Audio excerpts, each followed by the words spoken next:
Miss Arlene Helen. In the morning. Grade 11 PM. Tapos, ang commerce natin ng Pilipino, dalawa lang kayo. Tapos sa practical, ito-tour na namin kayo dito sa mga offices sa TPRO and then ipapakilala namin dito sa mga training teacher nila. Okay? Ang daming bigla. Donna at Sharon. Next. Number 7 is Echeverria James. Artist.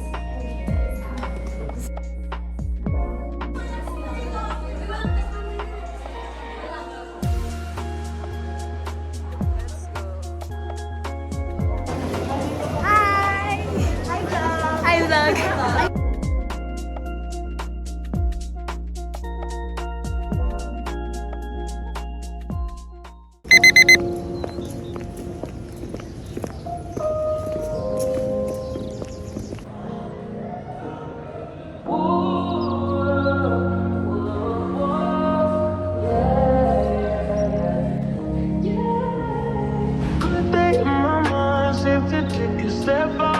Get some in now, let your edge out. To some iceberg, you'll be heavy in my mind. Can you get the heck out? I need rest now, got me bummed out. You so, baby, baby, baby. I've been on my empty mind, shit. I should've given you listen me.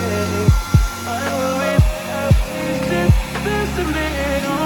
You don't care. This is hurting. Make some simple change. Me a war in my mind. Let it go away.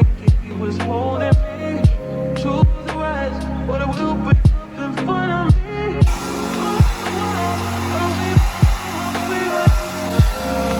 You wanna try, you believe me.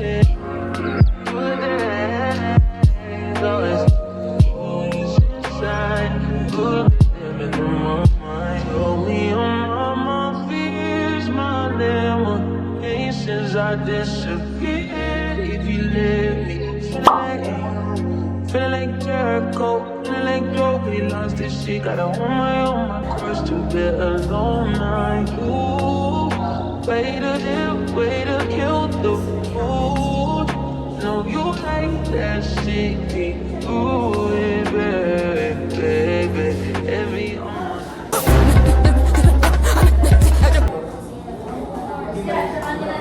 Sige. Kasi di ba mabibigyan ng transition each part. So, for forward na lang sa kalaban na talaga.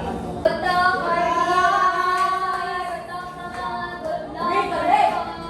A great afternoon to all of us, especially to our panelists. Of course, students should focus or a lot more time in their study. But with the use of TikTok. Education of Dr. Estela G. Garcia. Taray Good afternoon. And to Mr. Zita Abon, good afternoon.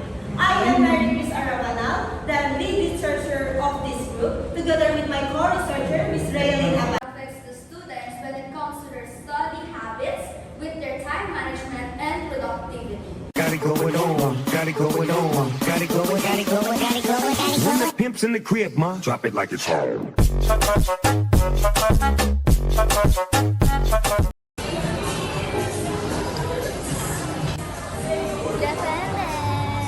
go!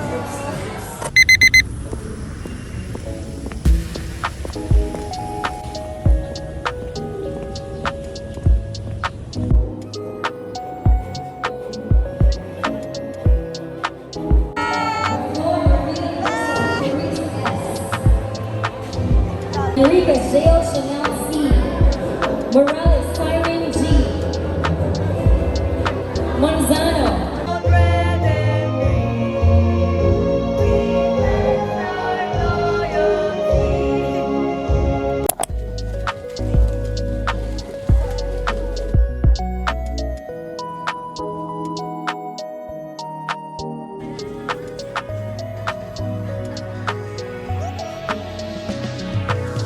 Sarap. Hindi talaga ako mahilig maglagay ng mga pangkanghang. Pero to, nakadagdag siya ng cake. Pero hindi ko kayang sobrang anghang. Ganito lang. Ganyan di ko alam. Try mo. Kuha ka. Wala.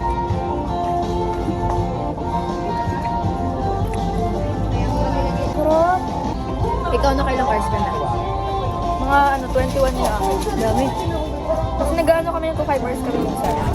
Hi guys! Today is October 12, 2023. Umabot na ng October tong vlog na to. Hindi tuloy-tuloy kasi hindi pwedeng i-vlog yung pag-duty ko. So guys, nag-duty na ako ngayon. Isa na akong student teacher. So, bakit bawal? Privacy kasi yun ng mga estudyante as well as ng aming coordinating teacher. So, ayun, bawal mag-vlog sa loob ng classroom. So, dapat ma-accumulate namin ng 72 hours. So, sa ngayon, itong araw na to, nakaka 25 hours na ako. 5 hours kami nag-duty, minsan 3, minsan 2, ganyan. Depende sa availability namin ng partner ko. So, update lang. Kasi ang dami niya nang na-miss na na part or story about sa akin. Kasi hindi talaga ako nakapag-vlog. Like, sobrang random na ng laman ng phone ko. Nahirapan na akong hanapin yung mga vlogs ko. Like, kalat-kalat na siya. Sobrang dami ng laman. Eto, update muna. Ay, wait lang. Diba meron akong vlog bago itong video na to? Eto dapat yung kasunod, yung pinning ceremony. Pero hindi ako nakapag-vlog kasi super excited ko that day. To the point na nakalimutan ko mag-vlog. Meron na akong pin ngayon. Ito siya. Ayan. Parang etong pin, student teacher na, ganon. Tapos dito yan ilalagay sa left side. Ito si Mami. Siya yung kasama ko niyan. Ayan. Siya din nagkabit ng pin ko and also, siya din naglight ng lampara. Nakikisali lang ako dyan, tapos konti lang kaming third year. Parang 3 lang kaming third year na nandito. Tapos, ito ang update ko talaga. Ito talaga yung pinakamasayang nangyari ngayong araw sa akin. Itong, tatandaan ko to, October 12, 2023. Kasi, di ba, itong month na to, pag October, parang it's a celebration for teachers. Like, Teachers Month. Yan. Nung Teachers Day, yung specific date na October 5, maraming bumati na sa akin simula nun ng Teacher's Day. So, shout out po sa lahat ng bumati sa akin, lalo na yung mga co-teachers ko, co-student teachers ko.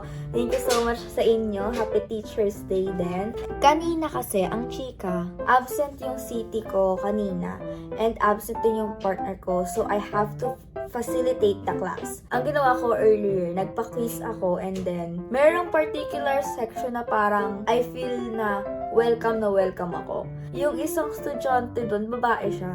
Sabi niya, Miss, bibigay ako sa'yo. Tapos inabot niya sa akin to.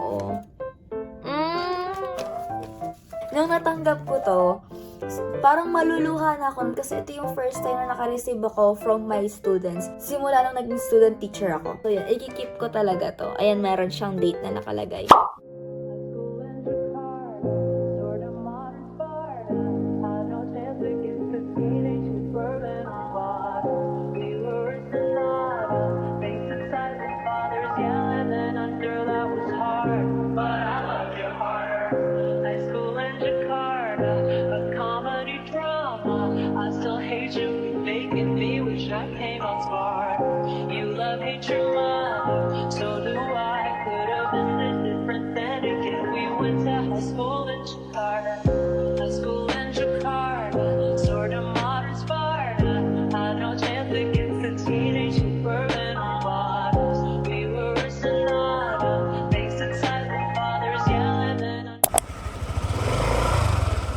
Yan natak mo.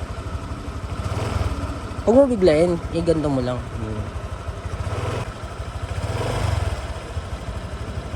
Hindi. Huwag mo ganunin. Huwag mo ganunin. Itatalsik ka nun. Ganito lang, hindi lang. Sige, ganun mo lang. Para ma-practice mo. Ay, gusto nila. Okay lang yan.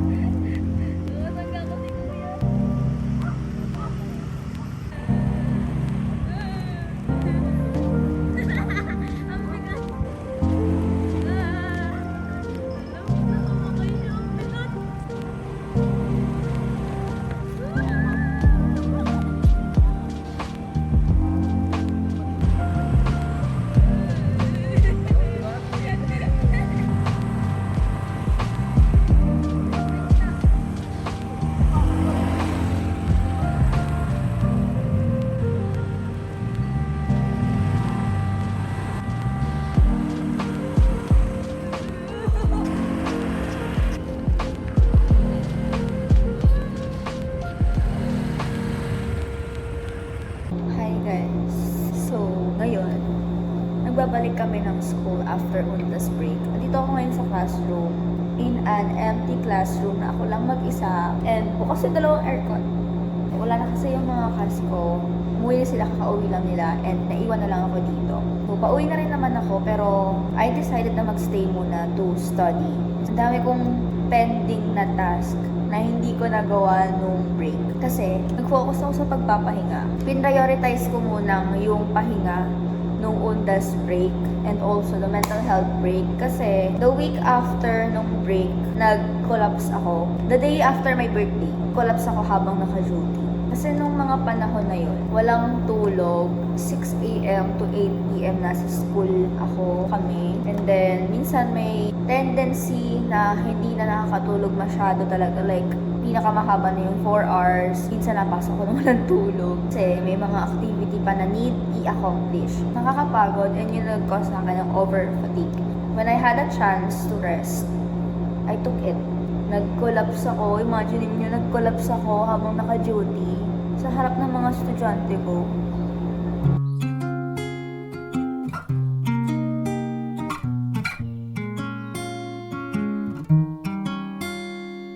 I've been around, but I can't get you out of my head. Try to stray, try to...